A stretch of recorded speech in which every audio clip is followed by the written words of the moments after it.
nossos mandatos parlamentares, primeiro com o mandato do senador José Neri, que era o senador do PSOL do Pará, depois fiquei anos com o mandato do Ivan Valente, trabalhando com o Ivan lá em Brasília, fui chefe de gabinete dele, e depois na liderança da bancada do PSOL lá na Câmara. Coordenei a liderança da bancada do PSOL na Câmara antes de assumir a presidência do PSOL. Então, foi uma transição do movimento estudantil para a construção partidária do PSOL, sempre, né, cumprindo tarefas partidárias, fui secretário de comunicação do PSOL, depois presidente da Fundação Lauro Campos, que hoje é a Fundação Lauro Campos Marielle Franco, né, a nossa fundação de estudos aí, equivalente a Perseu Abramo do PT. E bem, desde 2018 estou cumprindo essa tarefa super importante, sem dúvida nenhuma, Haddad, a tarefa mais desafiadora da minha militância, desses 20 e poucos anos de militância política, de presidir o partido com essa expectativa toda que ronda o PSOL, de ser um partido que traz ideias novas para os debates da esquerda, que resgata ideias que a esquerda, por um tempo, teve distanciada, né? Que traz a renovação não só de ideias, de valores, mas também em termos práticos, com novas lideranças, novos deputados, novos nomes, né? Então, está sendo uma super experiência, um super desafio que a gente está tentando cumprir à altura do momento histórico tão grave que a gente está vivendo no Brasil, que exige tanto da gente, né? Juliano, você sabe que eu mesmo fui ter uma vida orgânica no PT muito recentemente, porque eu fiz, na verdade, eu fiz movimento estudantil, fui presidente de centro acadêmico, lá do 11 de agosto, no Largo de São Francisco. Depois eu fui fazer carreira acadêmica, um pouco para produzir conhecimento que eu considerava que pudesse auxiliar os partidos de esquerda, né? Mas na área acadêmica, fio da navalha, ali pegando texto, nota de rodapé, fazendo uma coisa para tentar ajudar os partidos de esquerda a reelaborarem seus programas, repensarem suas trajetórias. E eu era muito cético em relação ao destino do bloco soviético, era muito cético. Achava que aquilo ali ia fazer água muito rapidamente, e eu já estava operando, né, direito, economia e filosofia um pouco na pegada de repensar por onde a gente ia construir, sabe, uma sociedade mais justa, por onde a gente ia. E aí, pelo governo Lula, Marta aqui primeiro, depois Lula, eu acabei tendo uma vida partidária mais recentemente. Mas então eu fico... Do mesmo jeito que eu acho que as pessoas não conhecem o PT internamente, porque eu mesmo só vim a conhecer muito recentemente, eu acho que as pessoas também não conhecem o PSOL internamente. E tem muita lenda sobre o PSOL. Os grupos se digladiam internamente, as brigas dos gaúchos com os paulistas, com não sei quem, com não sei o que lá. Eu vejo você sempre de boa, sempre sorrindo, sempre falando num tom ameno, mesmo que com contundência, né, sobre questões importantes da política, mas a gente vê que tem uma pessoa ali serena, né, que tenta construir, né, a partir dos insumos que recebe de várias... Como é que é o PSOL por dentro? Como é que ele... Não estou te pedindo nenhuma inconfidência, não. Como é que você opera a presidência do PSOL? Porque a gente sabe, né? Tem um sujeito que pensa de um jeito, um sujeito que pensa de outro.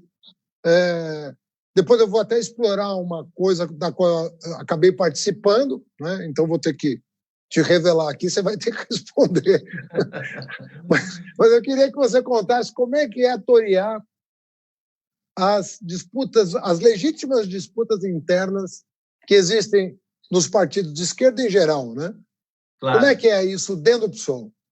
Olha, Haddad, você que é um cara que estuda a história da esquerda no Brasil, conhece muito bem, sabe que o PT, quando foi fundado lá nos anos 80, ele trouxe uma série de inovações para a política brasileira, né? Ele é um partido muito inovador sobre muitos pontos de vista, né? E um dos elementos que eu acho que é dos mais inovadores do PT foi exatamente essa pluralidade interna, colocar isso como um elemento de riqueza e não como um elemento de fraqueza, né? Como faziam até então os partidos da tradição leninista, né? Os partidos comunistas em geral, e todas as organizações, como diria lá o Daniel Arão Reis Filho, as organizações de Estado-Maior, né? Que pensavam a política a partir de uma lógica do assalto ao poder e, portanto, que precisavam ter uma disciplina muito rígida, onde a divergência ela era circunscrita a espaços muito específicos e onde a tropa tinha sempre que marchar muito junta, porque, claro, atuava politicamente sempre em condições muito adversas, ditaduras, perseguição. Então, é plenamente compreensível, né? O PT, como é produto do processo de redemocratização, ele traz essa coisa da pluralidade interna, das tendências, das correntes, né? É um partido muito arejado desse ponto de vista. O PSOL, ele é, assim como o PT, herdeiro dessa tradição. Então, nós, o PT, somos os únicos partidos no Brasil que têm direito a tendências internas legalizadas. Por que isso é importante? Porque você não constrói uma esquerda plural e de massas no Brasil, quer dizer o quê? Uma esquerda capaz de incorporar toda a riqueza da tradição da esquerda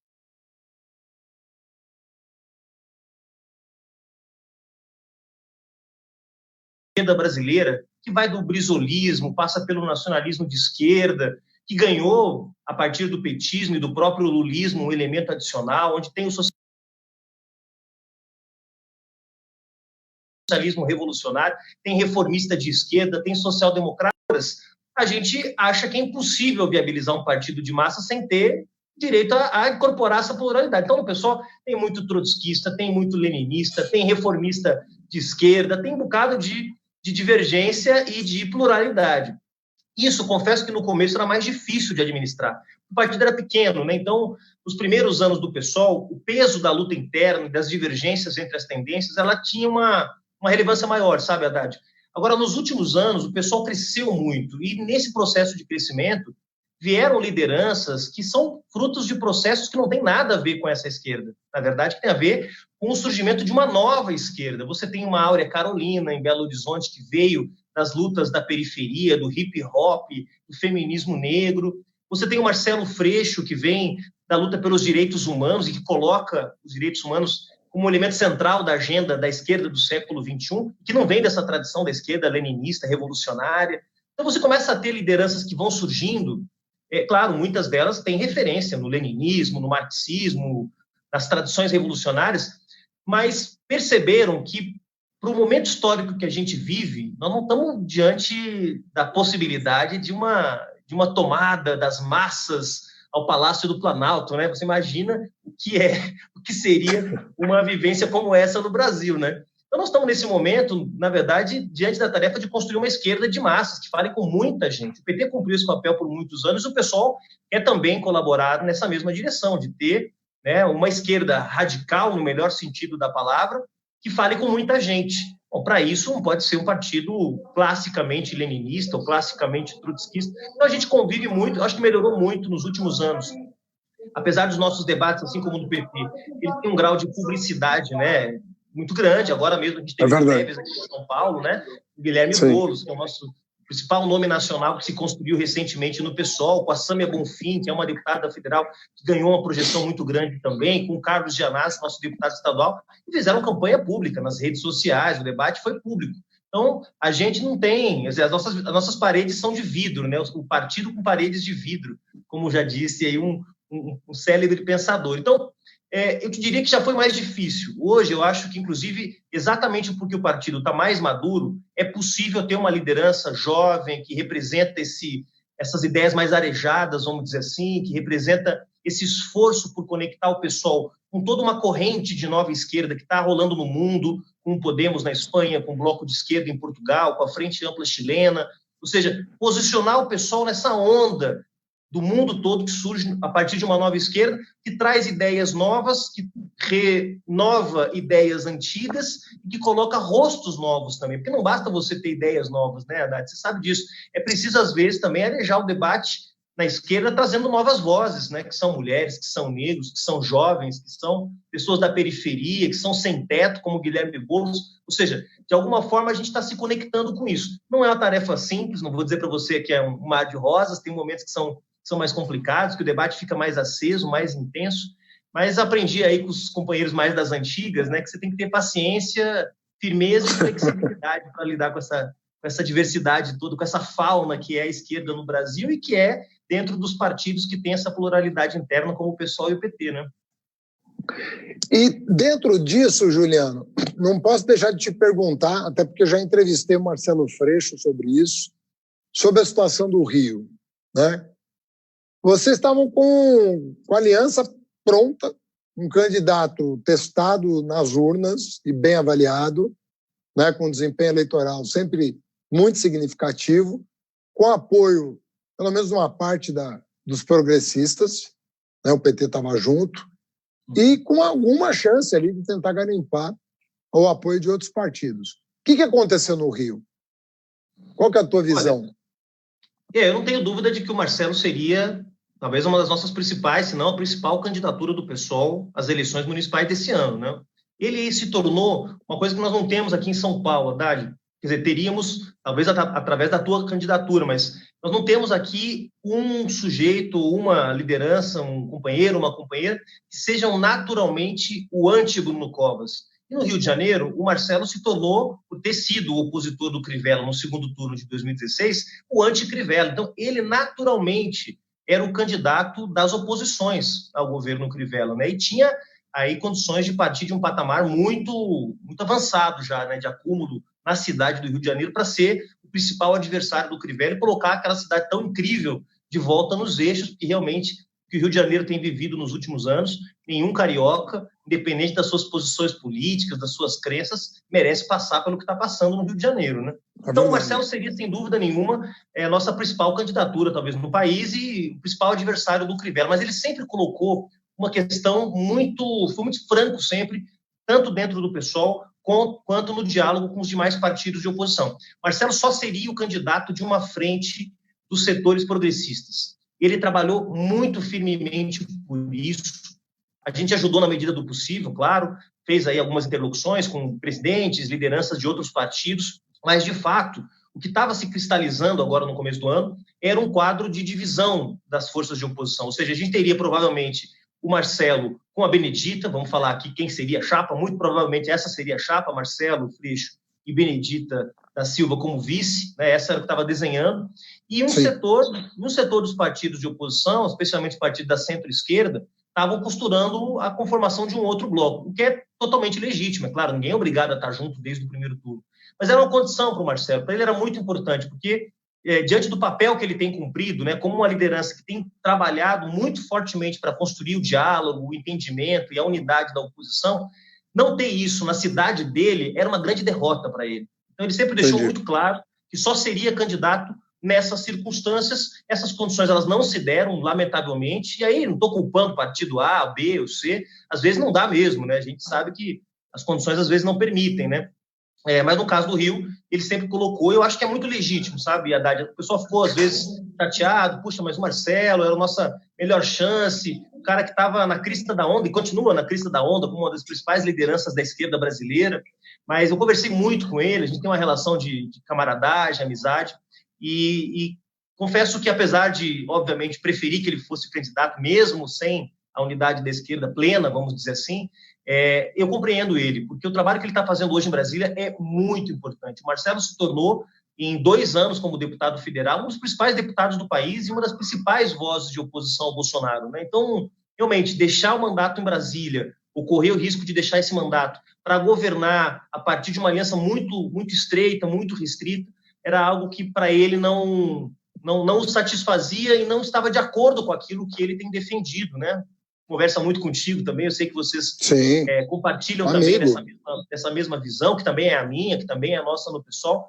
Então, isso acabou levando ele a tomar essa decisão, que a gente acolheu, né? Eu sei que não foi uma decisão fácil para ele pensou muito sobre isso, ele refletiu muito, teve momentos de angústia, de dúvida, mas acho que tomou uma decisão madura, uma decisão que, de alguma forma, expressa um compromisso e uma honestidade com aquilo que ele está fazendo, sabe? Como um cara que está lutando para construir a unidade. E, bem, nós vamos ter a candidatura da Renata, que também é uma liderança extraordinária lá no Rio de Janeiro, nossa deputada estadual, também cria da Maré, lá com a Marielle Franco. Vamos ter a Benedita, que também é uma candidatura respeitabilíssima, que eu acho que vai ter um papel importante. E no segundo turno vamos estar juntos, aconteça o que acontecer, seja com a Bené, seja com a Renata, seja... Eu confesso a você, viu, Juliano, que eu esperava que o pessoal fica falando que PT é hegemonista, a hora que a gente faz um gesto tão importante quanto esse na direção do Marcelo, eu achei que todo mundo fosse correr para ele. Eu não esperava que os partidos ditos progressistas fossem perder a oportunidade de criar quase que um laboratório ali no Rio de Janeiro, né? E é um lugar-chave, porque, primeiro, tem um alinhamento de extrema-direita que vai do município até a presidência da República, passando pelo governo do Estado. Todos de extrema-direita, né? E queiramos ou não, o berço do bolsonarismo. Então, ali era uma coisa muito importante de todos nós estarmos juntos para enfrentar esse bicho feio que está corroendo as instituições, as políticas públicas, né? Mas eu vou te fazer uma pergunta agora para o historiador, né? Você terminou o teu curso, né? Que a política, às vezes... Eu terminei o curso na História, fiz o mestrado e agora, no meio da pandemia, eu terminei o doutorado em Ciência Política para também parar de falar um pouco do passado, falar um pouco do presente. Então você é mestre em História e doutor em Ciência Política. Isso, é coisa para dedão. Vamos ver, então. Eu fiz o caminho inverso, você priorizou tua formação para depois se tornar uma grande liderança da política brasileira. Eu estou militando aí há um tempão e agora resolvi cuidar um pouquinho da minha vida acadêmica. Eu te perguntei se você concluiu, porque eu sei que muita gente fica pelo caminho por causa da militância. Claro. Não é porque o cara vai se dedicar à militância e acaba colocando suas questões em segundo plano, né? A vida pessoal em segundo plano. Mas, assim, como mestre e doutor em áreas das humanidades, qual que é a tua opinião sobre a natureza do governo Bolsonaro? Assim, tem um debate hoje acadêmico que você está acompanhando sobre a natureza. Ninguém mais deixou de chamar de extrema-direita, todo mundo sabe que é um governo de extrema-direita, mas você sabe que o debate na academia sobre a natureza das coisas é quase interminável e tem muitas opiniões a respeito, né? Eu mesmo escrevi um artigo mostrando semelhanças, né, de características com os movimentos de extrema-direita dos anos 30 do século passado, né? E são muitas as semelhanças. Mas não cravei a natureza, é isso. Né? Falei, olha, então tem gente que chama de neofascista, de fascista, tem para todo gosto. Você que estudou história, que tem isso na cabeça, e é cientista político também, como é que você caracteriza? Ou você acredita numa inflexão em função aí do cerco que fizeram à família, de um Bolsonaro domesticado, enfim, como é que você está vendo esse quadro? Eu acompanhei também a tua entrevista no Roda Viva, e eu lembro que no primeiro bloco da entrevista, exatamente a bancada lá que estava te entrevistando perguntou sobre isso. Eu achei interessante a tua caracterização, Haddad, porque, de fato, a gente simplesmente transferiu um conceito que identificou, que nomeou um fenômeno dos anos 20 ou 30 para cá.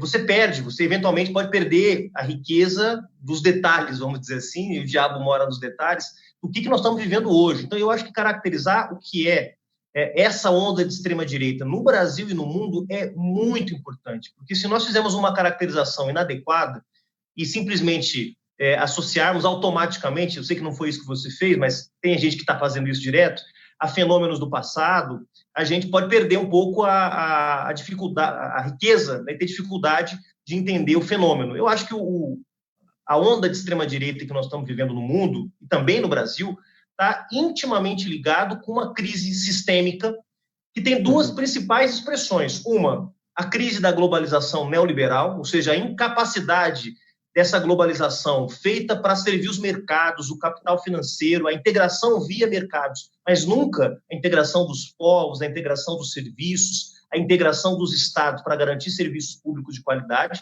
Então, essa integração feita única e exclusivamente para atender os mercados, embora prometendo melhoria das condições de vida, essa promessa não se cumpriu, e, portanto, a globalização neoliberal, principalmente a partir de 2008, abriu um ciclo muito mais violento do capitalismo em nível internacional, né, que precisa extrair direitos, precisa ser mais agressivo em relação ao meio ambiente, ou seja, estabelece padrões de acumulação muito mais violentos em relação ao meio ambiente, à natureza, mas também na relação ao capital-trabalho. Então, essa crise da globalização neoliberal criou uma série de disfunções e abriu espaço, por exemplo, na Europa, você sabe disso, para que a extrema-direita questionasse a integração, reforçasse o discurso nacionalista, xenofóbico, né, racista. Então, essa parte da plataforma da extrema-direita mundial, digamos assim, que retoma a defesa da nação, mas não da nação a partir do povo, né, dos povos, das classes trabalhadoras, de quem constrói realmente o país, mas da nação a partir de um valor, né, meio místico, que é, na verdade, a tradição, a nação e a pátria como tradição. Essa extrema-direita, digamos, ela ganha impulso a partir da crise da globalização neoliberal. Mas tem uma outra dimensão dessa crise sistêmica, que é a crise da política. Quer dizer, a democracia liberal, Manuel Castells fez um pequeno livrinho aí de 80 páginas, certamente você leu, Ruptura, que ele explica isso com vários exemplos, o Brexit, a eleição do Emmanuel Macron na França, o crescimento da extrema-direita nos Estados Unidos, como que essa crise do sistema do capital, ele afeta também aquela forma de organização do poder e da política, que era a democracia liberal, herdada do pós-guerra, e arrasta para essa crise também a democracia liberal. Na medida em que essa democracia não consegue responder a todo o sofrimento, a todas as dificuldades promovidas pela crise na economia, o desemprego, né, a fragilidade, a crise migratória, todos os problemas oriundos da crise econômica, o sistema político, ao não conseguir responder isso, ao não conseguir traduzir a indignação, o medo, as dúvidas que estão na maioria da cabeça das pessoas que estão sofrendo com a crise econômica, abriu espaço para um discurso da antipolítica. Então, eu insiro o bolsonarismo como parte de um fenômeno mundial, que é um fenômeno mundial que também atingiu o Brasil, que combina uma crise do sistema do capital, ou seja, uma crise econômica, uma crise da globalização neoliberal. O sistema do capital está sem rumo, Haddad, e enquanto eles não sabem o que fazer, eles vão apertando o torniquete, porque é isso que eles fazem em períodos de crise. São mais violentos, exploram mais, extraem mais dos trabalhadores e das trabalhadoras. E como o sistema da política não consegue mais dar resposta, porque a democracia liberal está numa tremenda de uma crise, não consegue responder aos anseios das maiorias sociais, eles se tornaram forças da antipolítica. E, portanto, no imaginário das pessoas, forças anti-establishment, que é uma loucura, porque eles são, na verdade, um subproduto do establishment, né? Eles são a essência do eu não acho que eles sejam, como dizem alguns pensadores aí, digamos, o establishment elevado à última potência. Eu não acho que seja exatamente isso. Eu acho que é mais uma disfunção, mas são um subproduto direto. Bolsonaro, você sabe, o cara passou 28 anos na Câmara dos Deputados. Ele é o esgoto do baixo clero da Câmara dos Deputados. É claro que esse cara não é anti-establishment, passou por 8 partidos, vivia de mamata em mamata. Então é claro que ele não é anti-establishment, mas a extrema-direita conseguiu captar isso. Por isso que eu estou tão preocupado, Haddad, da gente pensar, e eu sei que esse talvez seja um tema que você está na sua lista de temas para a gente conversar, é como é que a esquerda também se conecta com esse mal-estar.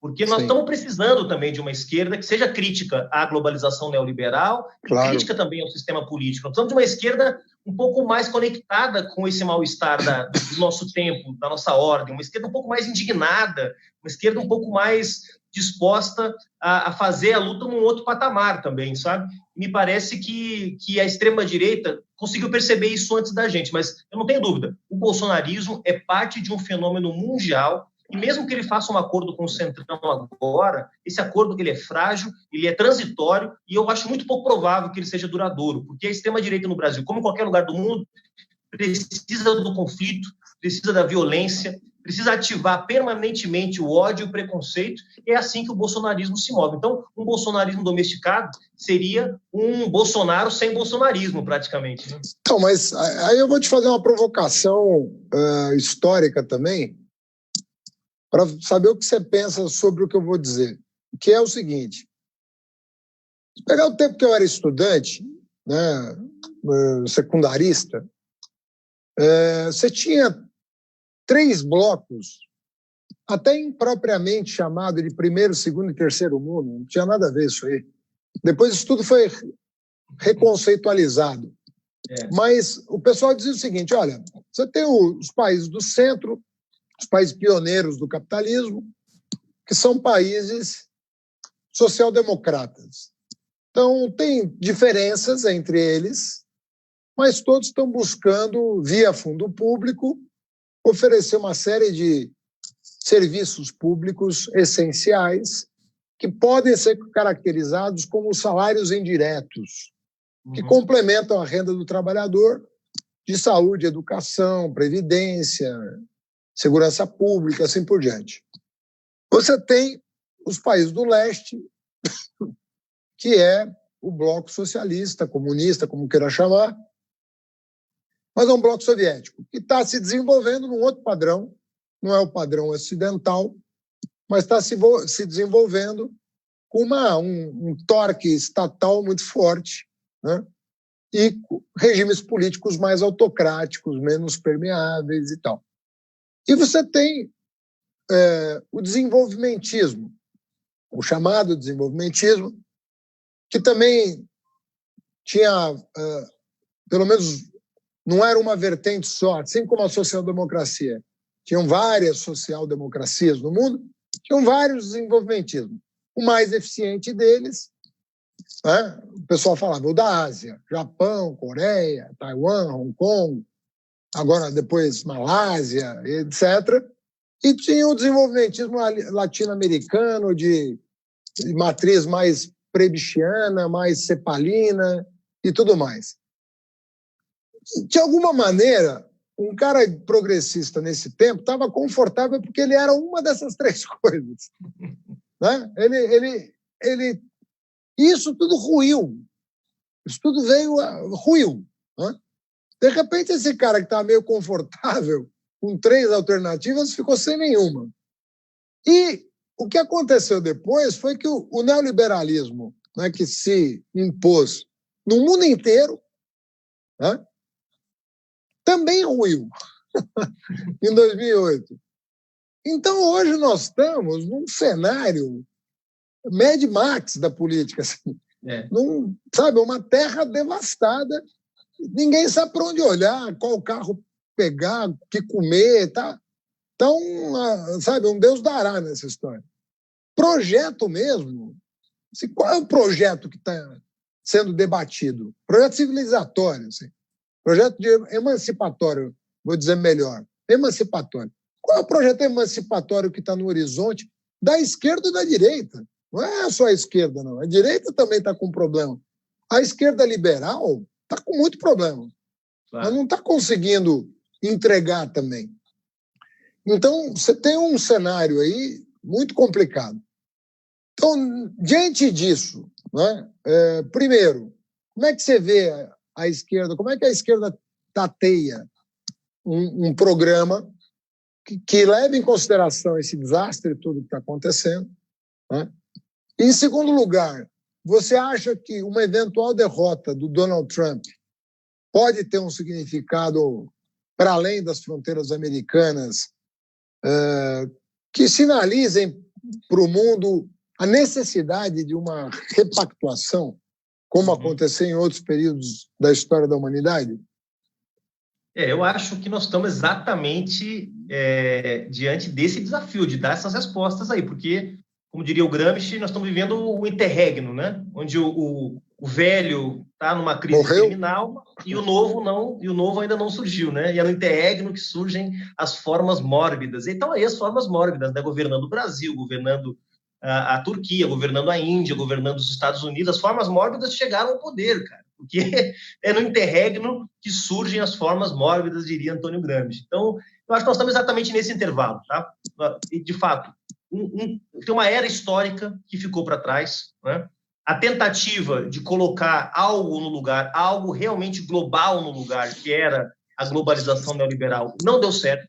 Né? A ideia do Francis Fukuyama de que, com o fim dessa divisão do mundo nos três blocos, como você descreve, o mundo agora, então, marchava para o horizonte do progresso e da paz através da imposição do capitalismo de mercado, portanto, isso era o fim da história. É claro que depois ele reescreveu isso e talvez ali o hegelianismo dele naquele momento foi um pouco exacerbado, né? Mas, de qualquer forma, o neoliberalismo fracassou como uma experiência capaz de ser essa forma de organização da vida e dos negócios públicos e nesse momento, o sistema não tem o que colocar no lugar. Então, eu acho que o nosso grande desafio, e acho que a gente pode inverter um pouco a ordem, ao invés de pensar onde nós queremos chegar e que programa nós precisamos fazer para chegar nesse lugar, talvez a gente pudesse inverter a ordem, ou seja, que programa, começar pelo programa, ao invés de onde a gente quer chegar, porque ao pensar o programa, ao pensar o que é o programa são as tarefas imediatas e as tarefas históricas, vamos dizer assim, né? Aquilo que a gente precisa fazer, né? Então, se eu sei que eu preciso preservar o meio ambiente, bom, vai estar no centro do meu programa. Por quê? Porque da preservação do meio ambiente depende o futuro da humanidade, uma convivência harmônica com a natureza e, portanto, o próprio futuro da humanidade. Eu sei que a questão ambiental não pode mais ser tão lateral como ela era para os desenvolvimentistas há 50, 60 anos atrás. Então, bom, vamos colocar a questão ambiental no centro. Bom, se eu sei que o projeto de humanidade que eu quero construir é um projeto baseado na igualdade, na justiça social, na tolerância e no respeito, os direitos humanos, eles não são uma coisa que a direita liberal ou a esquerda liberal, quem quer que seja, vai apropriar como seu. Isso tem que estar no centro da nossa agenda. Direitos humanos tem que estar no centro, junto com a questão ambiental. Se eu sei que opressões como racismo, machismo são estruturais e não apenas a representação ideológica das relações econômicas e de classe, eu vou colocar essa agenda também no centro. Então, eu acho que nós estamos, talvez, que inverter um pouquinho a ordem. A revolução programática que eu acho que a esquerda tem que fazer no Brasil e no mundo, e que, de alguma forma, essa iniciativa da qual você faz parte, né, que é a Internacional Progressista, tenta dar alguma colaboração, porque pega um pouquinho de cada luta, de cada processo de resistência que está acontecendo em várias partes do mundo, e bota essa turma para conversar, e, a partir disso, isso pode gerar um intercâmbio bacana para que a gente possa ter respostas locais para problemas globais, né, porque eu acho que esse é o nosso grande desafio. Mas eu acho que o nosso grande desafio, exatamente, interpretando essa crise do sistema do capital, o que a gente coloca no lugar? E aí não é modelo pronto, não é? Bom, nós vamos colocar, obviamente, o socialismo dos soviéticos. Não tem um modelo pronto para a gente resolver essa parada, porque o mundo mudou e mudou muito. Eu acho que quem tem um projeto aí de longo prazo é o projeto chinês, que é um capitalismo de Estado, né? Mas, do ponto de vista político, não contempla os valores de um socialismo democrático e libertário. Então, não é um modelo chinês, embora eu acho que tem vários méritos no processo que a China hoje, o papel que a China cumpre no mundo hoje, mas daí achar que aquilo é um modelo para a gente sair reproduzindo pelo mundo, também acho que não dá. Então, como não tem uma fórmula, nós estamos desafiados. É meio desesperador? Não adianta pegar o manual e buscar no manual a saída. Mas, por outro lado, é absolutamente incrível que a gente possa, quase que numa folha em branco, pensar o mundo que a gente quer construir. Porque talvez o período anterior nos deixou tão presos, Haddad, aos nossos dogmas, às nossas crenças e aos nossos manuais, que a esquerda parou de pensar por onde que fazia. Ou fazia pela via social-democrata, ou seja, um reformismo por dentro do capitalismo, torcendo para que um dia o capitalismo deixasse esse reformismo gerar uma sociedade mais igualitária e mais justa, ou fazia pela via da revolução. Hoje, embora sigam acontecendo revoluções, embora sigam tendo processos reformistas interessantes no mundo, mas como nenhuma dessas saídas responde ao problema global, nós estamos desafiados a pensar uma saída para a humanidade inteira. E aí, em um país, vai ser através de reforma. Em outro país, vai ser através da revolução violenta, porque as forças da ordem naquele lugar não vão aceitar nenhum tipo de concessão. Então, para cada lugar, a realidade vai determinar. Mas eu acho que a gente tem que pensar um projeto meio que básico, meio que mínimo, para superar essa situação. E acho que passa pela questão ambiental, pela questão da liberdade, da democracia, por um projeto de desenvolvimento integrado, soberano das nações, mas reorganizando a divisão internacional do trabalho, que também não é possível, né? Que a gente venda minério de ferro para comprar barra de ferro há 100 anos, a gente faça isso, e antes foi com a borracha, e antes foi com açúcar, e antes foi com... Não é possível mais, quer dizer, é preciso ter um novo pacto também em torno da produção, né? Mas acho que a gente está meio desafiado, quer dizer, ao mesmo tempo que dá digamos, uma solidão existencial, você não ter os manuais que te dizem buscar ali a saída.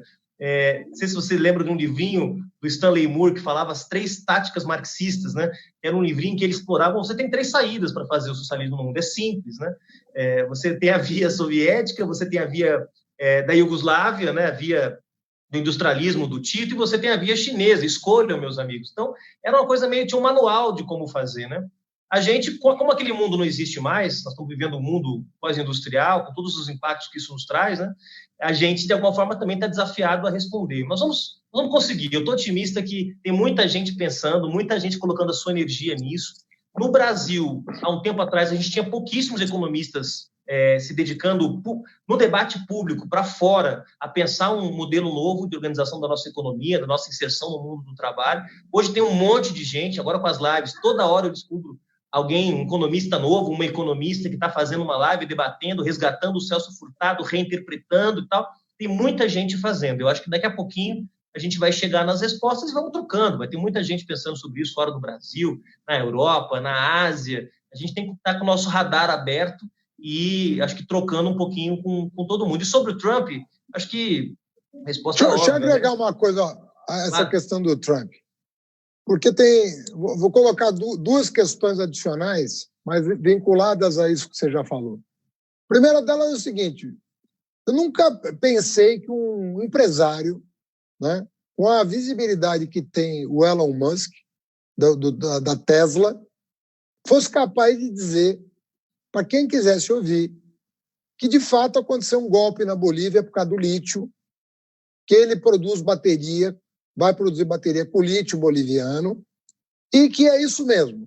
Golpe se dá onde for preciso para garantir o desenvolvimento das forças produtivas e da empresa dele, né?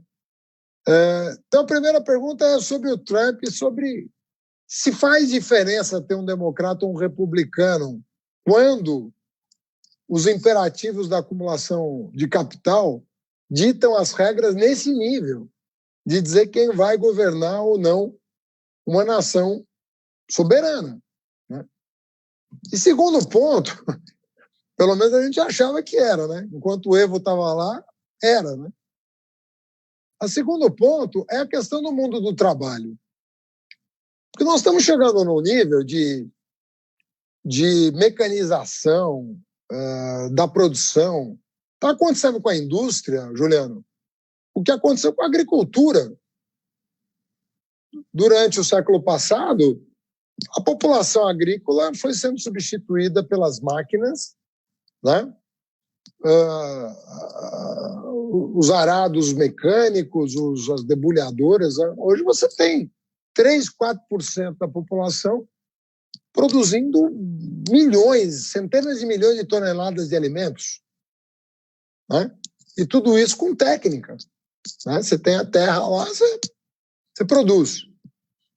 A indústria, né? Outro dia alguém me dava notícia de que se eu não me engano, uma planta da Sony de produção de algum produto deles, que eu não me lembro qual, tinha 4 funcionários dentro da planta. Era totalmente informatizada. Robôs, totalmente automatizada, né? Obviamente que os componentes estão sendo produzidos em outras plantas com mais trabalhadores e tal. Mas na linha de montagem mesmo, você só tinha 4.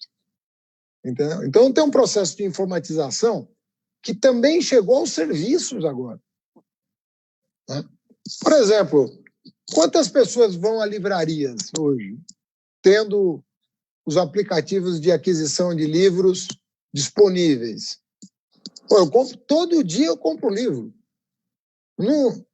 O que eu fazia, né? Pô, vou ter que estacionar o carro, ir na livraria, não sei o que lá, escolher o livro. Pô, hoje eu escolho, pesquiso a minha bibliografia, o que eu vou ler naquela semana, naquele mês ou no ano. Hoje em dia eu faço o planejamento anual do que eu vou ler e eu começo. O que tá disponível no acervo, no catálogo das editoras, eu compro. O que não está, eu vou em sebo, também online, e compro tudo que eu preciso. Chega tudo em casa, o correio entrega, ou no Kindle, ou em papel, quando não tem. Enfim, quantos trabalhadores de livrarias vão ser substituídos por esse aplicativo? E se você for perguntar, tudo está acontecendo isso. Agora, com a pandemia, esse processo de substituição do empregado, do assalariado no comércio, do assalariado no sistema financeiro. Quanto que um banco precisa ter de assalariados hoje? Então, como é que você enxerga esses fenômenos? Primeiro, de uma hegemonia imperial, em que tem lá um sujeito que não sei nem se é ele, mas é o establishment dele, que decide quem vai ser o presidente do Brasil, se vai ser o Temer ou a Dilma, se vai ser o Evo ou aquela moça lá que substituiu, se vai ser o Guaidó ou o Maduro. Tudo isso está sendo decidido lá, não está sendo decidido mais pelo cidadão desses estados? O Temer não foi eleito. Não foi, claro. Em geral... A boliviana lá não foi eleita. Né? E o Lugo, quando saiu, não foi eleito. Bom, como é que você vê essa questão, primeiro, da soberania, né? E essa questão do trabalho no mundo hoje? O que é o trabalho no mundo hoje? Claro. Cara, primeiro, eu acho que essa questão da eleição nos Estados Unidos, em geral, especialmente sendo o Joe Biden o representante do Partido Democrata, eu tenderia a te responder que realmente faz pouca diferença. Mas sendo o candidato republicano, o candidato que é o candidato do Partido Republicano, o Trump, eu passo a achar que pode ter um impacto importante, porque tem a ver menos com a disputa entre republicanos e democratas, entre uma direita que se porta mais assim, assado, contra uma direita mais assim. Na verdade, nós estamos falando de como que essa onda da extrema-direita atravessou a principal potência do planeta. Quer dizer, o Bolsonaro hoje copia rigorosamente toda a estratégia do Donald Trump, de saturação do debate público. Então, aquela coisa que ele faz de manhã atacava dizendo que ia metralhar a petezada, à tarde dizia que o pessoal tinha mandado esfaquear ele, à noite ele dizia que ia derrubar a floresta, não sei o quê. Então, essa saturação, isso é estratégia dos caras, quer dizer, está lá no livrinho de Giuliano da Empoli, lá, Os Engenheiros do Caos, né? Quer dizer, como é que esses caras, eles criam um caos no qual você não consegue mais dar racionalidade para o debate público. Você não consegue debater se a reforma da Previdência é boa, é ruim, por que argumentos, entendeu? Para não falar de todo o problema do bloqueio midiático às nossas posições, que já é, hoje em dia, quase escandaloso, né? Embora agora até melhorou um pouquinho, mas durante muito tempo as nossas posições sobre uma série de temas relevantes para o país simplesmente estavam desaparecidas. Então, desse ponto de vista, do ponto de vista mais global, eu acho que faz diferença a derrota do Trump, acho que pode ser importante para reequilibrar um pouquinho essa ofensiva à extrema-direita. A extrema-direita teve derrotas agora nas eleições para o Parlamento Europeu no ano passado. Esse ano mesmo tinha um projeto de aproveitar a pandemia, quando começou a pandemia do coronavírus, de avançar o seu poder mais do que avançou. Então, Viktor Orbán, na Hungria, teve lá um limite que o parlamento colocou, o Rodrigo Duterte nas Filipinas, o Lei e Justiça na Polônia. Então, vários países, a extrema-direita tinha um projeto O Salvini foi isolado na Itália. Foi defenestrado do governo, exatamente. Vamos lembrar, mesmo agora, recentemente, o pacto que foi construído entre o governo de Israel e o governo dos Estados Unidos para anexar toda a região da Cisjordânia, que fica no Vale do Jordão. O Netanyahu teve que voltar atrás por conta da reação. Então, a extrema-direita poderia ter aproveitado a pandemia como um fenômeno que está impactando a vida de milhões de pessoas em todo o mundo para fazer avançar o seu projeto de medo. Porque pandemias geram medo, pandemias geram insegurança. E o projeto dessa turma é baseado em cima do medo e do ódio.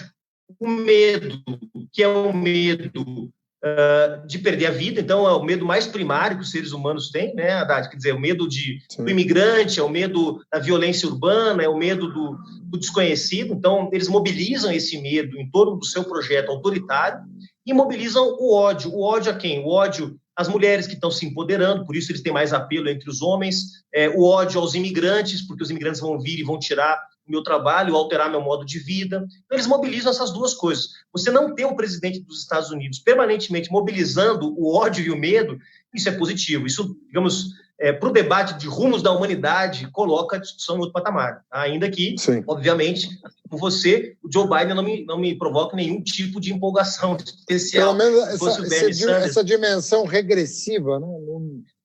Exacerbada, né? Você tira esse bode da sala, dá para sentar exatamente isso. Claro, é impossível saber o que passa na cabeça do dono da Tesla. Agora, será que ele teria dito isso se, ao invés de um presidente que naturalizou o absurdo no debate público, tivesse um presidente um pouco mais, vamos dizer, republicano, não do ponto de vista do partido, mas republicano do ponto de vista do respeito às instituições da República? Será que o cara se sentiria tão à vontade de dizer um absurdo desse, embora seja pura verdade, né? Então, não acho que do ponto de vista do conteúdo talvez altere tanto, porque as razões de Estado, no caso dos Estados Unidos, estão diretamente ligadas aos rumos do capitalismo global e, desse ponto de vista, a violência com a qual o sistema tem exigido medidas de força, né, cada vez mais crescentes, de alguma forma coloca republicanos e democratas no mesmo saco. mas eu acho que realmente muda a qualidade do debate geral, global, na academia, na política e na sociedade sobre até onde um governante pode ir. Que tem limites, né? Tem conquistas civilizatórias que são limites, você não pode cruzar, você não pode dizer, entende? Coisas que o Bolsonaro diz, coisas que o Trump diz, coisas que o Salvini diz. Tem coisas que, quando eles dizem, a gente está regredindo décadas em termos de evolução do que é a vida em sociedade, entende? Quando você naturaliza o racismo, o machismo, quando o presidente diz que não estupra uma deputada porque ela não merece, porque é feia, sei lá, esse tipo de coisa faz regredir todo o avanço que nós, nos últimos anos, com muito sacrifício, muita luta, a partir, sobretudo, do esforço dos democratas, progressistas e da esquerda, conseguimos construir esse país e no mundo inteiro, né?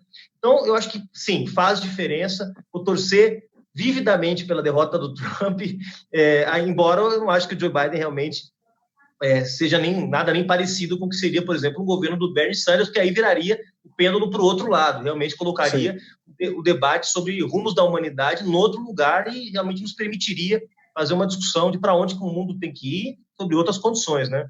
Eu achei engraçado, viu, Juliano, que o Sanders, que é uma pessoa amabilíssima, eu conheci ele pessoalmente, travamos diálogos interessantes, e foi na ocasião do lançamento preliminar lá justamente da Internacional Progressista.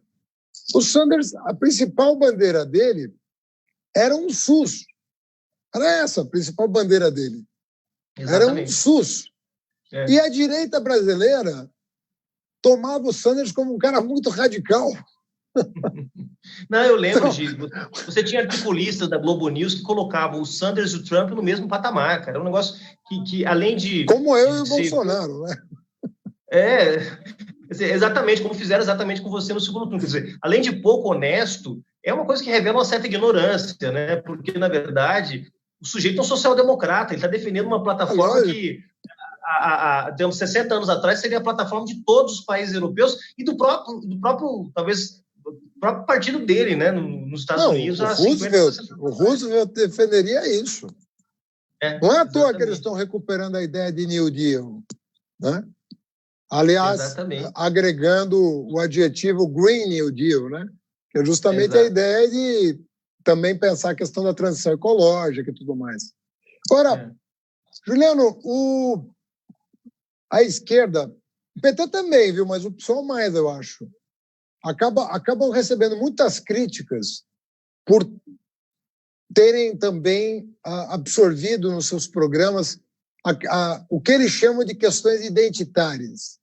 Eu acho engraçado até chamar de questão identitária a pautas que dizem respeito a mais de 50% da população, como é o caso de mulheres e negros no Brasil.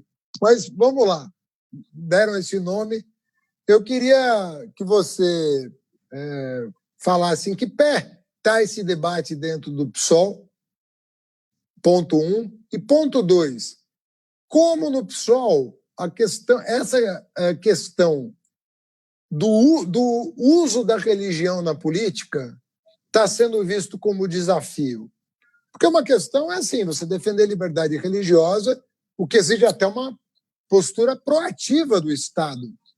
Defender liberdade religiosa não é uma coisa abstrata. É defender as religiões de matriz afro, é defender que não haja intolerância contra o neopentecostal, é defender que um muçulmano se sinta no Brasil em casa, ou seja, não importa, né? Se defender a liberdade religiosa é proteger as pessoas, né? Portanto, exige proatividade do Estado. Essas duas questões, como é que são trabalhadas hoje internamente? Vocês têm uma visão comum ou é um debate candente? Como é que ele está operando internamente? Acho que eu falei um pouco sobre isso também na primeira questão, na segunda questão do nosso papo aqui, porque, de fato, há uma luta em curso, vamos dizer assim, não dentro do PSOL, eu acho que também não dentro do PT, mas na sociedade, sobre onde você localiza o debate sobre a questão racial, sobre a questão de gênero, né, sobre a questão LGBT, e aí podemos ir ao meio ambiente, aos direitos humanos e ampliando esse debate, porque há um esforço do mercado, dos intelectuais liberais, da própria imprensa, de reduzir esses elementos há elementos, como você mesmo disse, da identidade. Ou seja, se eu tiver uma empresa, uma banca de advogados com 50 advogados, eu garantir que tem um negro lá, está ótimo. Porque eu estou garantindo que ali está se expressando uma das identidades que formam o povo brasileiro, né? Se eu tiver uma bancada do Jornal Nacional e de vez em quando puder ter um apresentador negro, muito bom, porque ali está se garantindo, então, de alguma forma que se expresse as diferentes identidades. E você reduz o tema da luta racial, portanto, ao tema... Isso não é menos importante, eu não quero dizer com isso que não faz nenhuma diferença. A gente viu aí agora recentemente, por exemplo, o impacto sobre várias jovens crianças negras ter uma apresentadora negra num grande jornal da Rede Globo, por exemplo, que é o caso da Maju Coutinho. E isso é muito importante, eu não estou relegando o debate da identidade a um debate de menor relevância, tá?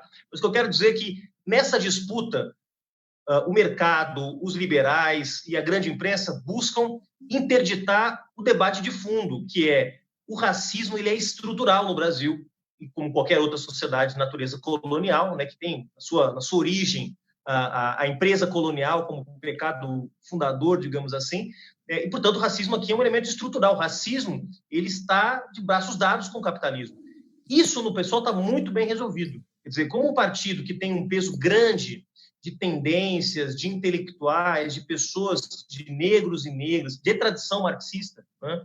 De feministas que vêm do feminismo interseccional e, portanto, colocam o tema do gênero não só ganhar, mulheres e homens têm que ganhar a mesma coisa, né? Mas colocam isso como o patriarcado e o machismo como estruturantes da dinâmica da acumulação capitalista específica do Brasil, né? E, obviamente, também em nível global, mas mudando de país para país essa dinâmica, nós estamos, eu acho que, relativamente bem armados para enfrentar essa discussão, né? O problema, é claro, que não se abrem debates desse nível de profundidade no debate público. Você não vai ver na imprensa uma discussão sobre essa, né? Não vai ver mesmo nas TVs pagas aí, que, via de regra, fazem debates com um nível de profundidade um pouco maior, né? Globo News, a CNN, sei lá. Você não vai ver essas discussões rolando lá. Não vão chamar uma militante negra do PSOL, não vão chamar a Thalíria Petrone, a Áurea Carolina, não vão chamar o Jean Willis para debater isso nesses termos, porque aí você abre o debate num outro nível, né? Veja, uma parte das demandas do movimento negro, do movimento de mulheres, do movimento LGBT, uma parte pequena, o capitalismo pode, fazendo concessões, pode incorporar, mas ele jamais pode resolver o problema de fundo, porque o problema de fundo está na natureza de como o próprio sistema se estrutura. Então, no caso do pessoal, isso está relativamente bem resolvido, embora se use muito essa discussão para tentar deslegitimar o debate, né? Quer dizer, então, vocês são o partido que não fala de emprego, só fala de legalização do aborto. Vocês são o partido que não fala de infraestrutura, só fala de descriminalização das drogas, o que é uma bobagem, porque se você vai ver o tempo que o Guilherme Boulos passou falando de emprego, de trabalho, de segurança pública, de saúde, de educação, na última campanha presidencial, e o tempo que ele passou falando dos direitos fundamentais também de mulheres, negros, LGBT, você vai ver que tem um equilíbrio, não tem essa coisa de que a gente só fala de uma coisa ou só fala de outra. A questão, é claro, é que o pessoal se tornou um abrigo de muitos ativistas dessas lutas, e, portanto, esses ativismos aparecem mais no PSOL do que aparecem em outros partidos. Isso é verdade. E a gente tem muito orgulho disso, Haddad. Eu te dizer que, assim, para mim, que sou um homem branco, heterossexual, olhar para o partido e ver que tem um monte de gente ajudando a gente a construir esse partido, que é negro, que é LGBT, está lutando por um monte de causas, porque se a esquerda tiver só como causa o emprego, dizer, bem, muito bom, mas a vida não se resume só a botar comida na mesa. Botar comida na mesa é o fundamental, é a tarefa número 1. Mas depois da comida da mesa, as pessoas querem ir para o bar. Depois de ir para o bar, elas querem namorar. Depois de namorar, elas querem sair na rua sem medo de serem agredidas. E aí vai, quer dizer, a totalidade da vida social, você sabe, é muito mais complexa do que a comida na mesa. Então, não dá mais para explicar o mundo só a partir do emprego e só a partir da economia. Nós temos que colocar no centro da agenda da esquerda do século XXI essas questões. Se a gente não colocar no centro, não quer dizer em cima ou embaixo, é no centro mesmo. Tem que ter muita importância na nossa agenda. O núcleo programático tem que considerar, né? Exato, porque se a gente não fizer, os liberais vão fazer e vão ganhar sempre o debate da gente, porque eles têm, digamos, melhores armas para usar nesse momento. Eles têm a mídia monopolista, eles têm vários think tanks, eles têm mesmo o senso comum a favor deles, né? Então, eu acho que nós temos que comprar essa briga. E aí, a questão da religião, eu acho que entra numa coisa parecida, mas com uma diferença fundamental.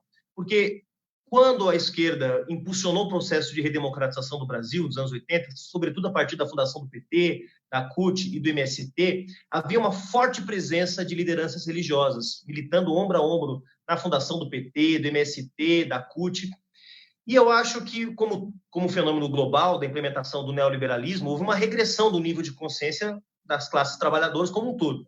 Mas houve também um processo de certa institucionalização da esquerda. A esquerda saiu do bairro, deixou a comunidade eclesial de base e foi governar.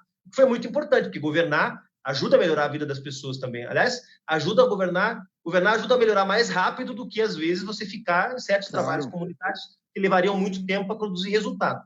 Então, mas a esquerda, quando sai do bairro, a comunidade eclesial de base, quando perde força por conta do que aconteceu dentro da Igreja Católica e tal, fica um espaço, e esse espaço é ocupado. Esse espaço é ocupado pelas igrejas neopentecostais, é ocupado pela ideia do empreendedorismo, então você vira patrão de você mesmo, se você abrir no quarto da sua casa uma pequena manicure, pedicure, um cabeleireiro, um serviço de consertar televisão e rádio. Então, esses valores foram se enraizando no povo. Por quê? Porque a gente não estava mais lá. A gente, na verdade, se afastou. A gente, não estou falando o PSOL, o PT, mas a esquerda militante, ela foi governar e deixou esse espaço. Então, eu acho que a gente tem um grande desafio para enfrentar esse tema da religião, desarmar preconceitos e trazer realmente um setor grande dos evangélicos, dos católicos, das religiões de matriz africanas, as principais religiões que mobilizam os sentimentos do povo brasileiro para o nosso lado, que é voltar a estar perto deles. Ontem eu fiz uma live com um pastor, Fábio Bezerril, um pastor aqui de Guarulhos, fez um papo assim como esse que a gente está fazendo. O cara é genial, Haddad, o cara tem sensibilidade, o cara é um cara que tem uma fé que tem tudo a ver com os nossos valores do socialismo democrático e está lá fazendo um trabalho bacana. E como ele, tem muitos. Só que a gente não está tão perto para perceber onde é que está essa gente. Gente honesta, gente trabalhadora, gente que não ganha dinheiro com a fé dos outros. Mas a gente precisa se desarmar, em primeiro lugar, não pode ter preconceito nenhum com quem faz da religião uma forma de organizar a sua vida. Isso é legítimo, isso é genuíno.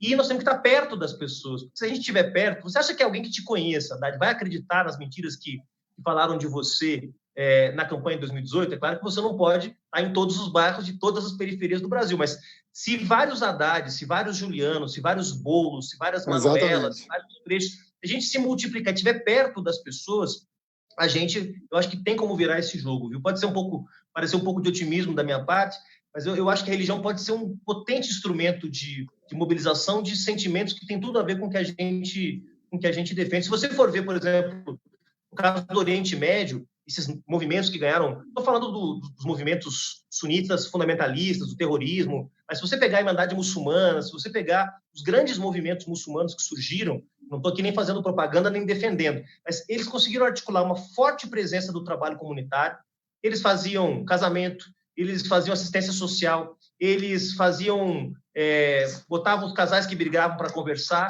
ou seja, eles eram uma força social presente no dia a dia das pessoas, ganharam a confiança e ganharam poder. O Hamas governa hoje a faixa de Gaza, a Irmandade Muçulmana se tornou a principal força no norte da África durante um período. Tá? Então, não é exatamente inventar rodas, se a gente estiver perto das pessoas, aquilo que diria Ho Chi Minh, falar as mesmas coisas e usar as mesmas sandálias, mesmo que seja por 80 anos. Ou seja, que as pessoas percebam que você é genuíno naquilo que você está falando, naquilo que você está defendendo, e é possível. Eu acho que, estando perto das pessoas, a gente consegue realmente superar essa barreira que a extrema-direita tem usado, tem estimulado, que é de colocar os nossos valores, que são os valores da solidariedade, da justiça, do amor ao próximo, contra a religião que prega tudo isso. Então, é um absurdo, né? Você sabe que eu sou neto de padre ortodoxo, né? Ah, é? O meu avô era padre ortodoxo, que lá não tem celibato. Meu avô constituiu família e tudo mais, mas ele está, inclusive, aqui na cripta da Igreja Ortodoxa da Vergueiro. Está enterrado lá. Ah, aqui no Paraíso. Aqui no Paraíso. Mas deixa eu te fazer uma última pergunta, que a gente está chegando no final, que é essa questão. Hoje mesmo eu tive notícia de que esse menino bacana aí, que está na internet, youtuber e tal, o Felipe Neto está sofrendo um arrastão de fake news vinculando ele, que não é uma pessoa propriamente de esquerda, é uma pessoa liberal, é uma pessoa moderna e tal, né? Mas que, assim, 400 vídeos associando, né, esse rapaz com pedofilia e tal, e ele tem meios e está brigando, eu diria, de uma maneira com muita fibra, está brigando para desmontar essa rede de caluniadores, né, que estão se organizando por trás do biombo da rede social. Como é que o PSOL tem enfrentado? Porque o PSOL já enfrentou de tudo, né? O caso da Marielle é o caso, evidentemente, que está na cabeça de todo mundo, já são, sei lá, daqui a pouco vai fazer 2 anos e não se dá uma satisfação para a família da Marielle. Um crime bárbaro, né? Um assassinato em que a pessoa, o assassino, fez questão, né, de passar um recado. Não era só na morte dela que ele estava interessado, né? Ele queria esfacelar, né, a pessoa para passar um recado de quem mandava ali no pedaço. Um crime, assim, hediondo sob todos os aspectos. Mas teve também o caso João Willis, que não aguentava mais sofrer ameaça, e o Bolo já sofreu ameaça, eu já sofri ameaça. A ameaça física é a mais grave, pode terminar em morte, mas a ameaça à reputação também é uma coisa muito grave, pô. Né? A gente não pode também desconsiderar essa dimensão da vida. Sabe, a reputação faz parte da tua integridade física e moral. Ela é constitutiva do seu ser. Né? A destruição da sua reputação, portanto, é uma coisa que afeta a sua integridade, né? Como pessoa. Como é que vocês estão lidando com toda essa... Bom, o Freixo também, o Freixo me contava outro dia a quantidade de ameaças de morte que ele recebeu de miliciano, que ele investigava na CPI das milícias do Rio. Então a coisa esquentou, né? A coisa esquentou. Nunca foi fria, né? Quem lutou por reforma agrária, muitos foram enterrados. Quem lutou por democracia, tem muitos desaparecidos. Então nunca foi mole no Brasil. Só que agora chegou perto, né? A coisa está, vamos dizer assim, ninguém tá sendo mais poupado. Como você falou, eu sou branco, hétero, e ninguém mais é poupado. Não tem proteção. Basta você pensar um pouquinho fora do padrão que você vira um inimigo desse grupo de extrema-direita. Isso tem sido objeto de preocupação de vocês? Como é que vocês estão lidando, desde a fake news até as ameaças mais sérias que resultaram na morte de uma pessoa encantadora, como é o caso da Marielle, né? Olha, Dade, eu te confesso que quando eu assumi a presença do PSOL, em janeiro de 2018, eu jamais imaginei que eu teria que enfrentar esses temas da forma como a gente teve que enfrentar. Eu assumi a presença do PSOL em janeiro, a Marielle foi assassinada em março, 2 meses depois, menos de um ano depois, o Jean Willis renunciou ao mandato para ir embora do país. Eu nunca imaginei que eu estivesse numa reunião com dirigentes do PSOL no Rio de Janeiro, decidindo se a gente ia contratar uma câmera com infravermelho ou sem infravermelho para colocar na sede do partido.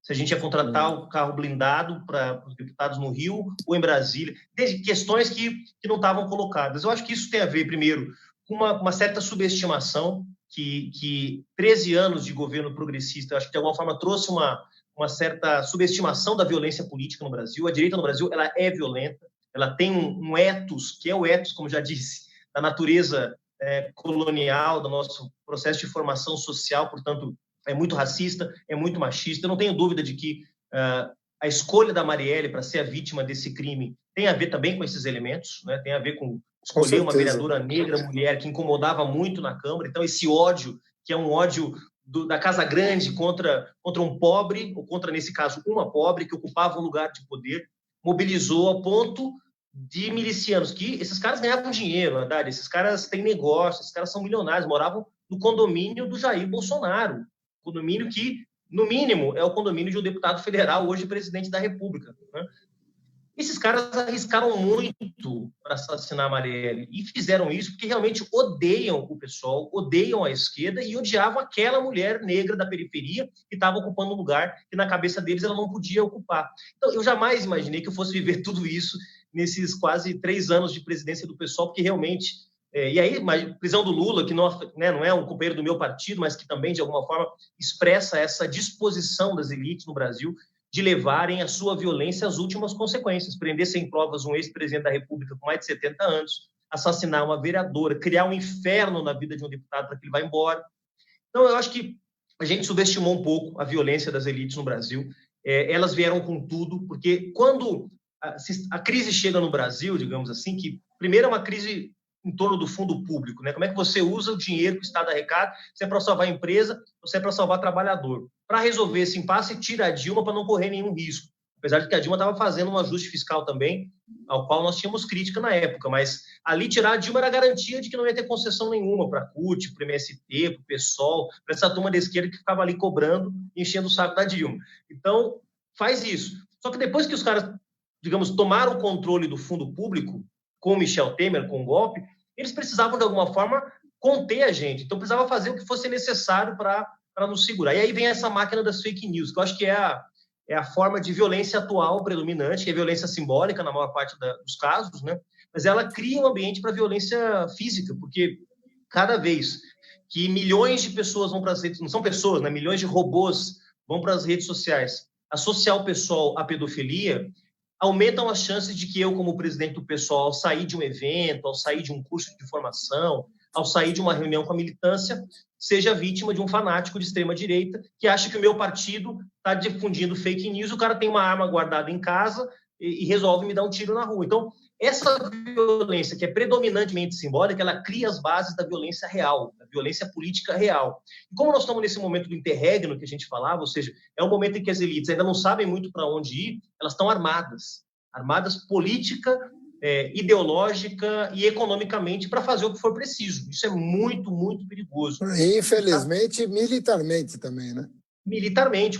Agora, a fase mais atual, né, é essa presença forte, não só nas Forças Armadas, como nas polícias civis, né? Hoje é difícil você dizer as milícias e qual governador que tem controle total sobre as suas polícias militares. É muito difícil, porque realmente são corporações que ganharam um nível de autonomia, um nível de poder que é preocupante, Então, eu acho que isso tudo fala um pouco desse tempo histórico que a gente estava comentando mais cedo, sabe? De que realmente é um tempo onde a disputa, ela não é só uma disputa política apenas, quer dizer, quem vai governar em 2022, a disputa aqui ela é muito mais profunda. Que tipo de sociedade vai se gestar a partir da crise da globalização neoliberal, no caso do Brasil, da crise do sistema político de 88, que mostra evidentes sinais de fadiga, que já foi pisoteado, espizinhado, desrespeitado desde o golpe de 2016, e, portanto, é preciso manter esse ambiente, essa fervura alta. Eu falei com o Felipe Neto mais cedo, fiz uma manifestação nas redes e tal, e o Felipe, como você disse, é um cara que está se descobrindo dia a dia, um progressista, está muito aberto, está aprendendo muita coisa, então eu acho que é um reforço importante para a nossa luta aí, e agora é o alvo da vez, mas depois que for o Felipe, vão ter outros, ou seja, precisa parar. Para parar, não tem jeito. A gente precisa que as instituições funcionem, quer dizer, não tem muito para onde correr. Não vamos juntar uma turma do PT e do PSOL, descobrir onde é que estão os robozinhos e quebrar o seu... Não tem como a gente fazer isso, entende? As instituições têm que agir, precisam investigar e, principalmente, Haddad, precisam descobrir quem financia.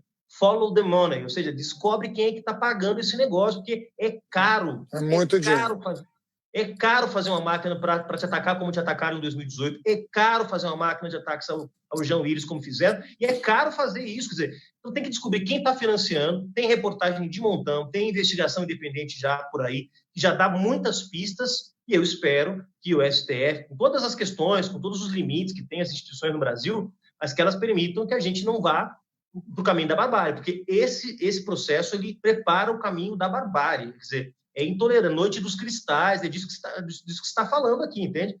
Foram os judeus, os social-democratas nos anos 30, amanhã podem ser os socialistas, os petistas, os pessoalistas, os LGBTs, o pessoal do movimento negro, então não vamos deixar chegar tão longe. Alô, STF, se estiverem vendo aqui a live do Haddad, por favor, coloquem limites, porque já passou do limite. Juliano, eu tenho um prazer enorme de falar com você sempre. Hoje foi uma noite especial receber aqui você no painel Haddad. Você está falando na All TV em várias plataformas da rede social. Quero te dizer que tenho ajudado como posso o nosso campo. Fiz outro dia uma live com o Edmilson, que é o nosso pré-candidato em Belém. Com muito orgulho poder ajudá-lo a caminhar, se Deus quiser, a vitória. Ele que foi um grande prefeito da cidade e está com uma vice do PT amabilíssima, uma mulher muito interessante e participou da nossa live, inclusive, de maneira que eu espero que a gente esteja junto no maior número de cidades possível e onde a gente não tiver, que a gente se saiba que cada partido tem a sua trajetória de muita respeitabilidade, mas que a gente está comungando de valores e princípios que norteiam a luta da militância progressista no Brasil e no mundo. E a gente tem que ter muita responsabilidade com essas histórias, que não são da nossa geração, que vêm de muitas gerações antes de nós. Eu queria te agradecer do coração a oportunidade de conversar com você, agradecer quem está nos assistindo ao vivo aqui. Falei com o Juliano Medeiros, mestre em História, doutor em Ciência Política e presidente do PSOL. Boa noite, Juliano. Valeu, obrigado, querido. Um abração e dizer que você também está cumprindo um papel super importante e você sabe que pode contar comigo sempre para seguir na luta em defesa da democracia, dos direitos sociais. O pessoal vai ser sempre um aliado das causas justas, das causas nobres, das causas da nossa humanidade. Um abração para você. Abração.